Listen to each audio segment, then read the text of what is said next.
Do you remember the last time you got lost in a story, like trying to find your way in a mall without a map? Well, that's the magic of storytelling. Whether it's a gripping book, an engaging movie, or your friend's wild adventure from last weekend, stories have the superpower to glue us to the edge of our seats. But have you ever wondered why we get so wrapped up in tales like a cat in a ball of yarn? It's not just because stories are a great way to procrastinate doing the dishes, although they definitely are, but it's also because our brains are wired to be total suckers for stories. Hello and welcome to the Wolf of Content Street Show. I'm your host Mithyll, and today we would be discussing the psychological impacts of storytelling and how it can captivate your audience. Now, our brains are like a bunch of moths, and stories are an irresistible light that they can't just help but fly towards. When we listen to or read a story, our brain gets all sort of excited.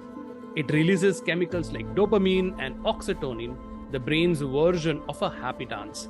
These chemicals makes us feel good and more connected to the story and the characters, almost like we are a part of the action without actually having to leave our couches.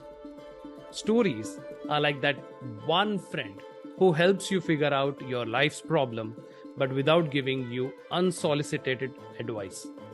Our brains are always on the hunt for patterns and meaning in the world, and stories are like a buffet of patterns that our brain can feast on.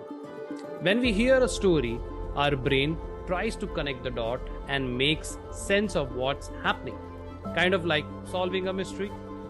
This not only keeps our brain busy, which is a good thing, trust me, you don't want a bored brain, but it also helps us make sense of our own lives and experiences. Ever read a book or watched a movie and felt like the characters were your long lost soulmates, even though they are living in a magical realm or a galaxy far, far away? That's because our brains are wired to empathize with characters and their struggles.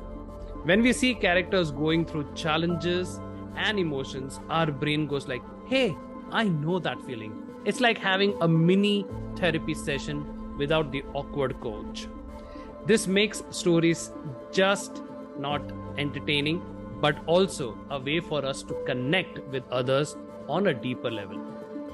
Now that you know how storytelling can hold people's attention, like a squirrel spotting a nut, how can you use this ancient art of captivate your audience other than by throwing candies at them? Here are a few tips. First, start with a bang. Just like walking into a room with confetti cannons, begin your story with something exciting that grabs your audience attention like a dog chasing its tail. Second, create relatable characters. Make your characters feel like old pals by giving them quirks and challenges that your audience can relate to. Like having a friend who's always late because they are convinced their toaster is plotting against them.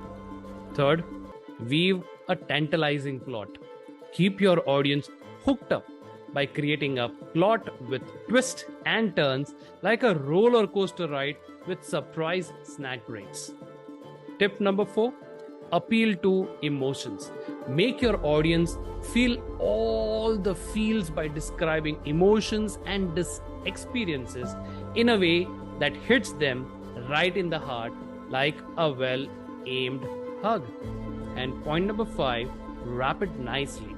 Finish your story with a satisfying ending that leaves your audience with a smile, like finding the last slice of pizza in the box.